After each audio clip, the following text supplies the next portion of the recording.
Assalamualaikum, selamat siang teman-teman semuanya.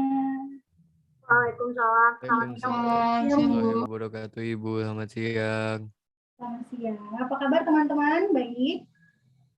Baik, Bu. Alhamdulillah.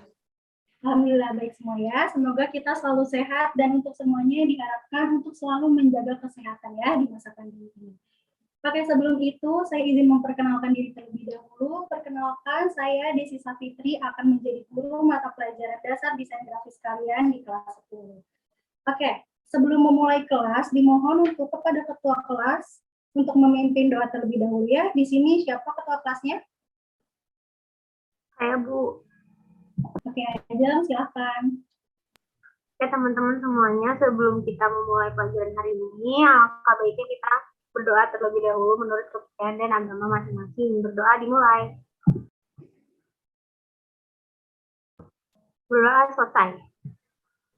Oke, terima kasih Ajeng. Sekarang saya akan mengabsen terlebih dahulu ya. Dan jangan lupa untuk selalu on cam karena saya juga ingin hafal misalnya muka-muka kalian. Oke, dengan kelas 10 multimedia 1 ya. Ajeng Nurbaiti. Hadir, Bu. Muhammad Mugni. Hadir, Bu. Sabrina Azhara. Hadir, Bu. Syifa Hanifah. Hadir, Bu. Yasmin Dwi Anandita. Hadir, Ibu.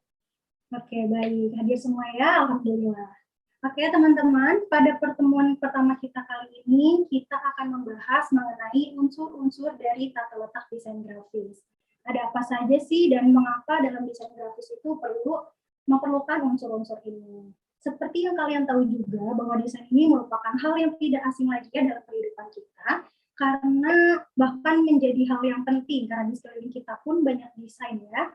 Karena desain itu juga punya daya tarik tersendiri untuk setiap orang. Kalau cewek-cewek nih biasanya beli barang-barang lucu tuh melihat dari desainnya, ataupun ketika kita membaca suatu berita dari sosial media atau manapun itu, dengan melihat desain yang bagus, pasti kita tertarik dan penasaran nih buat bacanya.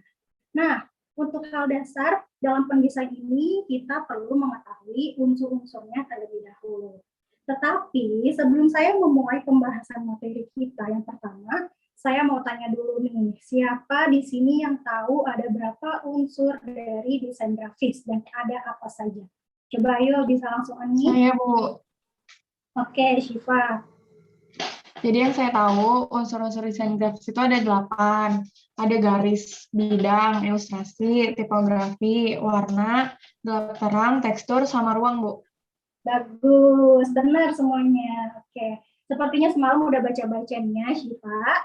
Oke, teman-teman, seperti yang tadi sudah saya sebutkan bahwa pada pertemuan kali ini kita akan membahas mengenai unsur-unsur dari desain grafis dan seperti yang tadi sudah disebutkan oleh Syifa, kita juga akan membahas mengenai maksud dari unsur-unsur tersebut. Langsung saja ya, bisa minta tolong share screen, Sabrina.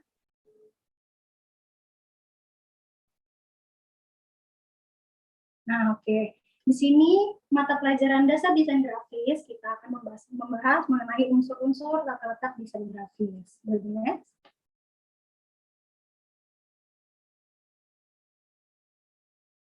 Nah, pertama itu ada desain grafis. Apa sih desain grafis itu? Desain grafis ini merupakan suatu bentuk rancangan komunikasi visual menggunakan gambar atau teks untuk menyampaikan informasi yang seefektif mungkin dengan media komputer.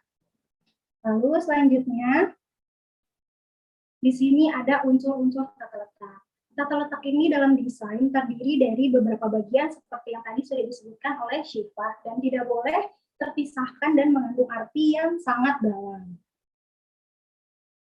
Nah, ini ada unsur-unsur dari tata letak. Yang pertama itu ada garis atau goresan berbentuk titik yang saling terhubung.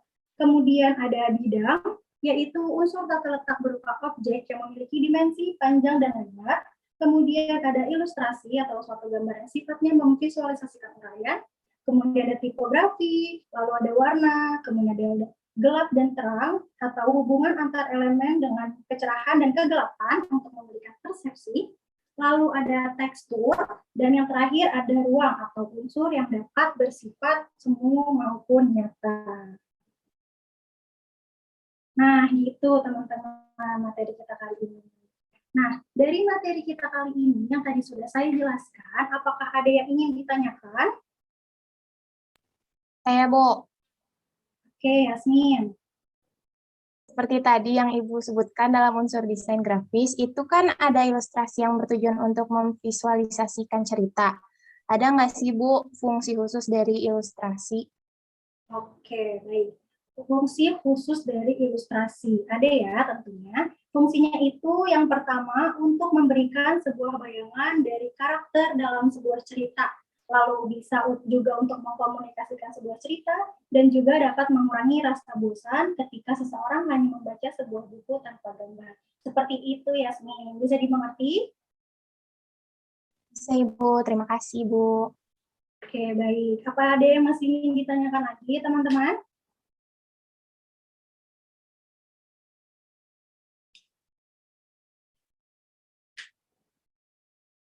Sepertinya sudah ya. Baik, jika tidak ada yang ingin ditanyakan lagi, kalian mungkin sudah paham juga dengan materi kita kali ini. Nah, teman-teman, jadi seperti yang tadi sudah saya katakan, bahwa desain grafis itu merupakan sebuah rancangan komunikasi visual untuk menyampaikan informasi dengan efektif. Dan pada hakikatnya, desain grafis ini adalah seni untuk menyampaikan pesan. Semakin menarik pesan tersebut, akan semakin cepat juga pesan itu akan tersampaikan. Oke, mungkin cukup ya materi kita kali ini. Saya ingin memberikan tugas kepada teman-teman untuk minggu depan agar kalian dapat mencari tahu lebih dalam lagi tentang desain grafis ini ya. Oke, catat ya teman-teman. Tugasnya ini adalah mencari contoh penggunaan unsur-unsur desain grafis dan nanti akan dikumpulkan di Google Classroom. Nanti saya akan membuatkan assignment-nya ya. Oke, minggu depan kita masih akan membahas mengenai unsur-unsur desain grafis dan akan lebih menarik lagi pastinya yang akan kita bahas nanti. Untuk itu, saya ingin kalian banyak-banyak membaca dan mencari tahu mengenai materi kita ini. Oke, ada yang ingin tanyakan lagi sebelum saya tutup mengenai tugas ataupun materi hari ini? Cukup, Bu. Tidak, Bu. Cukup, Bu. Oke, baik jika sudah dipahaminya. Sebelum saya tutup, ketua kelas boleh berdoa terlebih dahulu untuk menutup pembelajaran kita kali ini. Oke, teman-teman semuanya, karena pelajaran sudah selesai, mari kita berdoa lagi. Berdoa dimulai. Berdoa selesai. Oke, baik teman-teman, terima kasih ya sudah aktif dalam pertemuan kita kali ini. Semoga pertemuan selanjutnya juga bisa aktif lagi dan lebih bersemangat lagi. Oke, saya akhiri pembelajaran kali ini dan jangan lupa untuk selalu menjaga kesehatan. Jangan lupa juga untuk mengerjakan tugasnya sebaik mungkin ya. Wassalamualaikum warahmatullahi wabarakatuh. Selamat siang semuanya. Waalaikumsalam. Terima kasih, Bu.